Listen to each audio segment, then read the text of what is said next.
Sa bawat farm, may kwento. Pero bihira ang kwentong nagsimula sa isang pirasong papel at isang pudpud na lapis. Bago pa nagkaroon ng bakod, hayop o pananim dito sa Lipa, nabuo na ang bawat linya sa imahinasyon ng isang pamilyang nanalangin sa ilalim ng puno at gilid ng kalsada. We actually started dreaming of a farm noong 2015. So to the point na may dala kaming bond paper, pencil and paper and pen, and then magdadrive kami papuntang mga, kasi taga Bacoor, Cavite kami, pupunta kami ng Silang, Tagaytay. Para sa pamilya Mohal, ang bawat araw ng linggo ay hindi lang road trip, isang adventure at pagbabahagi ng mga ideyang nakaguhit sa papel habang nilalanghap ang sariwang hangin at ine-enjoy ang bonding ng pamilya. Yung mga bakanting lote doon, magpa-park lang kami doon, may baon kami pagkain, magpipiknik kami sa mga bakanting lote, tapos tinitingnan namin yung mga farm na itsura, tapos nagpipray kami, Lord, isa naman yan. Sinasabi namin, lagi namin sinasabi, Lord, ganyan lang oh. So tinuturo namin yung lugar, tapos umuupo kami sa mga damuhan, kumakain kami doon. Tapos dinidream namin, tapos at the same time, dinodrawing namin. Pag umuwi kami ng bahay, nagkakaroon ng vision kami habang anong itsura ng magiging farm namin. Dinodrawing namin sa papel simula noong 2015. Dito naman mga goats nila. Ito ay goat namin. Bagong acquire ko to na sa anin. Laki oh, pogi nito ah. Liga dito. Ano pangalan? Pero ito ang wow factor, ang blueprint na matagal nang binuo at dinodrawing kasama ang kanyang pamilya ay gawa ng isang finance director sa isang multinational company. Isang tagpong parang itinadhana dahil ang mismong pangarap na iginuhit nila sa papel ay nagkaroon ng eksaktong match sa totoong buhay. At ito ay naging for sale. Ang lagi kong sinasabi, ako accountant ako, pero ang sinasabi ko, isang araw wala nang value yung pera eh.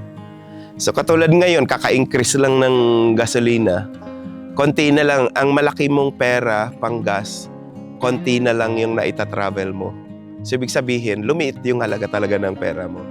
Pero pag nag-produce ka ng sarili mong food, kahit maliit lang yung sweldo mo, makakain mo pa din yung pagkain mo na gusto mong kainin kasi pinroduce mo eh. Hindi siya lumaki yung cost to produce. Sinong mag-aakala na ang blueprint na iginuhit nila sa papel noong 2015 naging realidad na tinatayuan ko na ngayon? So tayo. Ayan. Ito ang aking 2025 na paanak. Oh, wow. Mga island borns na to, sir. Puro naman island born yung Mga lambs natin. lambs namin. Pag mga ganito, sir, may magkano ang bentahan ng lamb ngayon sa market? 350 per kilo doon. And yung mga ganitong kalaki is mga ilang Na kilos? nasa 40 plus na. 40 kilos. Ako si Jay at dito sa Agri sa Agri, pinapakita natin ang sistema sa likod ng bawat farm. Yan ay lagi lang namin sinusuplayan ng mga damo. Dito sa lugar na to, maraming nagniniyog. Tapos, yung mga kapitbahay namin, namimili ng niyog para ibenta, na mamakyaw. Itong mga bunot, nagkalat lang. Kakalat lang. Kalat lang. So, ang ginagawa ko, nagbabayad ako ng maghakot. Dito nila itambak. Kasi kailangan ko to sa vanilla. Tama. Oo. Yeah. So, nagbabayad ako ng maghakot ng mga bunot. Kasi, hindi naman binibenta yung bunot. So, I am Leo Mohal V. Nandito po tayo sa Barangay San Francisco, pinakadulong barangay ng Lipa, Batangas. Yung kabilang side po ay San Antonio, Quezon na po. Ang pangalan po ng farm namin ay LIK Farms. Galing po yan sa pangalan ng tatlong anak namin. Si Liz, si Ivan, at si Kate. Kaya LIK. Ayan, kasi po ito pong farm namin ay family farm. Sa dulo ng Lipa, dito itinayo ni Leo ang kanyang kaharian. Siya si Leo Mohal V, isang pangalang galing sa pamilya ng mga magsasaka. Pero ang the fifth na ito ay muntik nang hindi magkaroon ng pagkakataong magpatuloy dahil sakitin siya nung bata pa. At dahil sakitin, hindi siya pwedeng lumabas. Ang kanyang naging kalaro ay hindi bola, kundi ang libro at mga numero. Doon nahasa ang isip at nagdala sa kanyang pagiging Global Accounting Director. Pero bago siya naging hari ng kanyang sariling farm, ang mundo niya ay puro audits at multinational payrolls. I'm accountant by profession and still an accountant on a multinational company, American company. So 26 years na ako sa company. Sa ngayon, ilan na yung nakatanim dito? Ito I think halos 500 na tong mga nakatanim na mismo. 500 pieces. Itong umpisa namin is 100 plus to eh. Tayo sa baba. Pero mataas na to. Na mali lang kami ng lagay ng net. Akala namin mababa lang siya eh. Kailangan pala mas mataas-taas. Kailangan mas mataas. Ayan, ito yung mga umpisa namin na rooted vanilla. Magto 2 years na sila. Ayan, tapos at the same time, nagtatanim kami ng mga kakawati. Para kasi gapangan. siya yung host tree. Nabili ko tong farm na to kasi isa ako sa mga blessed na promote pero binayaran ng retirement for the reason na kailangan i-stop yung employment ko dito sa Pilipinas at nilipat yung employment ko sa Singapore kasi kailangan ako doon sa Singapore at promotion ko yon. So napunta ako ng Singapore payroll pero dahil walang retirement sa Singapore, yung Pilipinas na employment ko na 18 years binayaran ako ng 18 years na retirement. So dahil hindi naman ako nag-retire, so ang ginawa ko, yung pera na yon, binayad ko ng full sa bahay namin, tapos yung tira, bumili ako ng farm.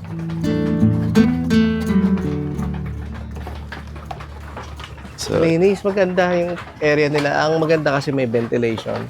Open. kailangan sa kambing open yung ilalim. Kasi kung hindi, yung ammonia ng dumi nila aakyat. Akyat, no? Pero dito sa LIK Farms, dahil gumagamit po kami ng probiotic, kung mapapansin mo, hindi mo naaamoy yung ihi. Wala talagang amoy. Actually, di mabaho eh.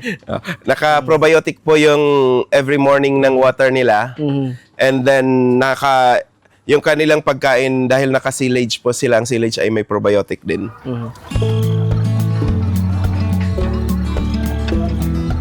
Ang inumpisan ko, BPR, Rhode Island, tsaka Astrolorp.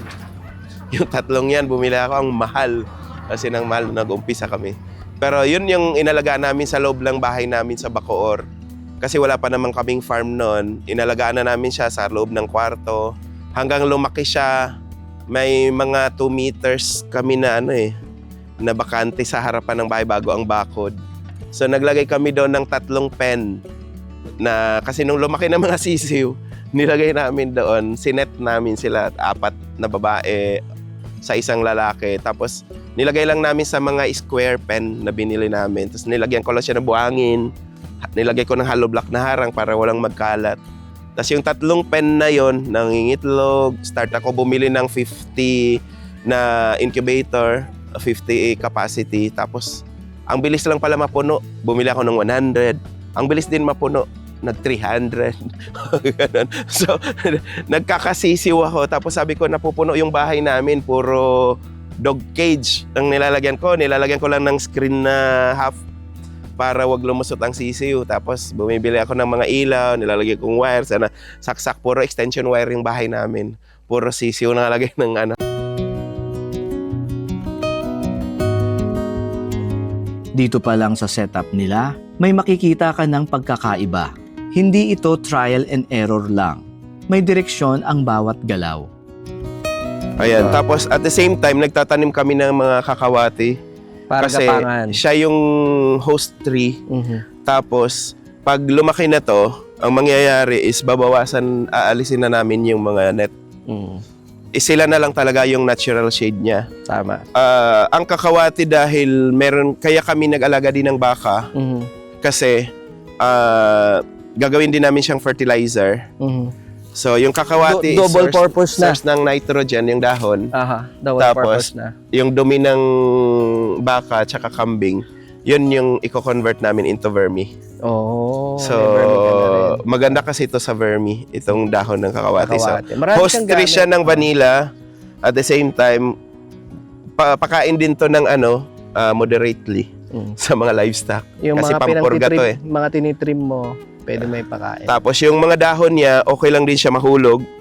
Kaya as much as possible, hindi ako nagpapasiga dito. Mhm. Kasi yung mga dahon ay pinapalagay ko rin sa mga puno. Yeah. Kasi ito ay source ng nitrogen. Yeah. So may semi-permaculture style na rin yung Ah. concept. Yeah, galing. No?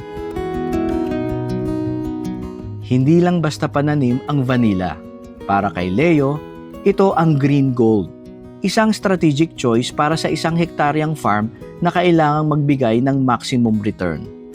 Sa food production mo, papunta talaga sa Sa organic. organic. Sa organic talaga yung food production. Tsaka ang vanilla is, marireject ang vanilla harvest mo kapag kamakitaan ng synthetic chemical. Tama, tama. Kaya dapat talaga organic yung buong farm mo, naka-organic ka. Mhm. Else, reject yung mo, hindi ka rin makabenta. Tama. So kung magba-vanilla kayo, ang prerequisite niyan is Organic. mag-aral muna kayo ng organic farming Yeah. bago kayo magtanim ng inyong mga vanilla na materyales. Correct. So, yan, nag-layer lang kami. Para sa marami, ang ganitong kahigpit na sistema ay nakaka-discourage. Pero para kay Leo, bawat pagsubok ay tinuturing niyang God's humor. Isang paraan para turuan siya ng bago. Dahil para sa kanya, ang panalangin ay laging sinusundan ng gawa. So, parang lang siya, when you pray for something, you act. Kasi sabi mo ito yung pinagpipray mo and then you work on it. And then, never be discouraged kahit anong mangyari. Kasi just keep on going kasi yun yung calling mo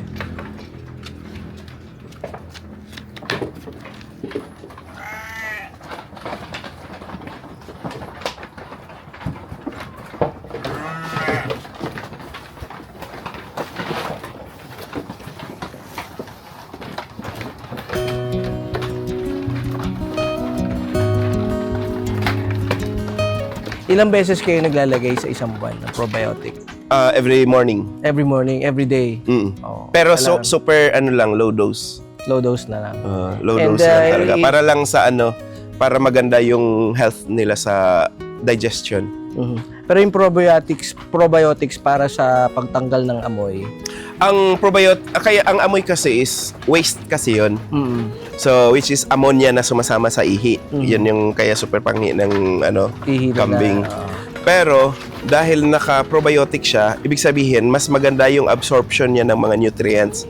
Kaya yung waste niya, mas konti na lang yung waste. Kasi Oo. inabsorb niya na. I see. So, wala nang mga sira na ilalabas. Tama. So, yung ammonia niya, na-suppress din. Mhm. Yung pala, so dalawang klase kasi yung mga viewers natin. Pag sinabi naglalagay ng Para probiotic hindi sa mabaho. kaya probiotic sa farm, yung mismo yung sa ilalim ng farm or nung kanilang fence ang nilalagyan. Dito, yung probiotics nila is yun yung isinahalo sa pagkain. Yes. Yan. So, i-correct po natin, i-clarify natin. Dalawa po klase yung way para meron kayong farm na hindi mabaho. Pwede kayo mag-spray or isama nyo na po sa diet program. Yes. Sa food pa. Actually, yung mga nag-i-spray, nagbibigay din yan sila. nagbibigay din sila. Nabili lang namin yan ng 8 months old siya na babae na sabi native daw na baka. Mhm. Nabili lang namin yan ng 18,000. Oh, wow, ang mura.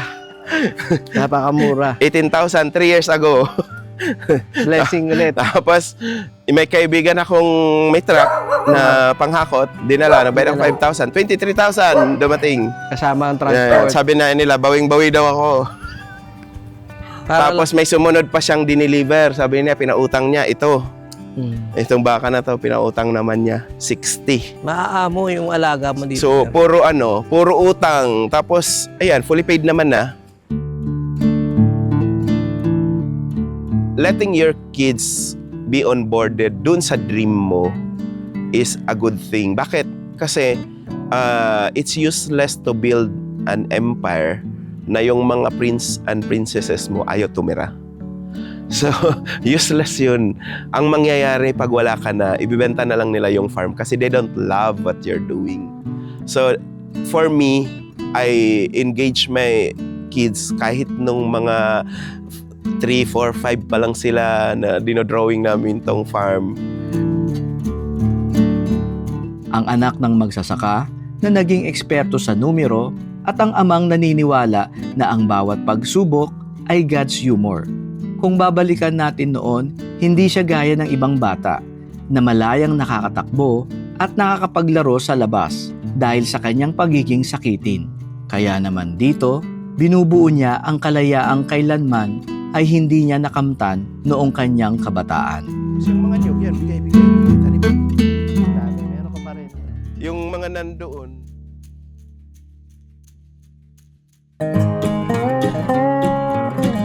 Bonus kasi ng farm namin is may river dito. Ngayong summer, ang river sobrang linaw pag summer kasi walang agos. So, may area kasi dyan na pwede kang mag-dive. I think may 10 feet deep siya. Tapos, sobrang ganda niya. Kaya yan yung bonus. Hindi na kami pupunta ng mga lugar para mag-outing. And then, isa pang bonus namin dito kasi nagtanim din kami ng buko. Saan lalakad kami, kukuha kami ng buko. Lalakad kami, kukuha kami ng guyabano. Pag time ng rambutan, paborito ng mga anak ko kaya tinanim namin. May rambutan din dito.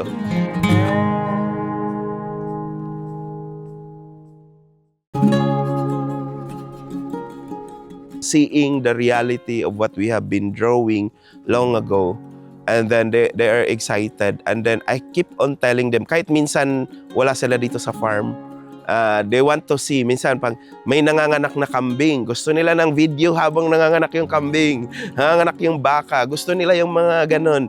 And then I update them, meron kaming family group chat, ina-update namin, and then I have to make sure na my kids are experiencing the same joy that I have. Kasi minsan, pag pinakita mo sa anak mo na pag galing ka sa farm, pagod ka, they will not like to come to the farm. They don't want to be engaged in the farm. Bakit? Nakita nila yung tatay nila pag uwi, gulay na eh. Bakit ako ma-enjoy? Pero when they see you enjoying what you are doing, nai-engage din yung mga bata. So, everything I have, they are put under my stewardship. And I thank God that He allowed me to call this farm ours and to develop this farm using yung money din na binigay niya and the strength na binigay niya. Sa dulo ng lahat, isang accountant pa rin si Leo.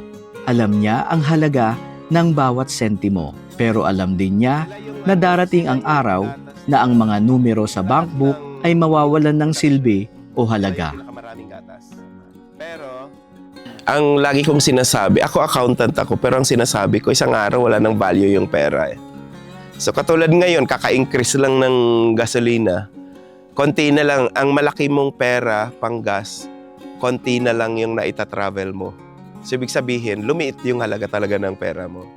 Pero pag nag-produce ka ng sarili mong food, kahit maliit lang yung sweldo mo, makakain mo pa din yung pagkain mo na gusto mong kainin kasi pinroduce mo eh. Hindi siya lumaki yung cost to produce.